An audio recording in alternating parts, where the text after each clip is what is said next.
La foi qui me fait vivre. La flèche de la mort, le 14 juin. L'interlude du silence. Oh, s'il était sage, s'il comprenait cela, s'il considérait leur fin dernière, Deutéronome 32, verset 29. Le Seigneur n'afflige pas volontiers les enfants des hommes et ne leur fait pas de peine. Lamentation 3, verset 33. Comme un père a pitié de ses enfants, ainsi le Seigneur a pitié de ceux qui le craignent, car il connaît notre condition, il se souvient que nous sommes poussière. Psaume 103, versets 13 et 14. Il connaît notre cœur, car il lit tous les secrets de l'âme. Il connaît la fin dès le début.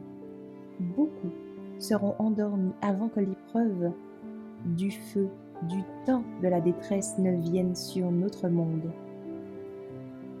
Si Jésus, le Rédempteur du monde, a prié « Oh, mon Père, s'il est possible que cette coupe passe loin de moi » et a ajouté « Cependant, ce n'est pas comme je veux, mais comme tu veux » Matthieu 26, verset 39.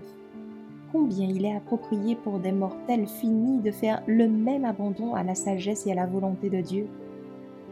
Nous n'avons qu'une brève vie ici, et nous ne savons pas combien de temps la flèche de la mort peut frapper nos cœurs. Nous ne savons pas quand nous serons appelés à abandonner le monde et tous ses intérêts. L'éternité s'étend devant nous. Le rideau est sur le point d'être levé. Mais quelques années encore, et pour tous ceux qui sont maintenant comptés parmi les vivants, l'ordre sera donné.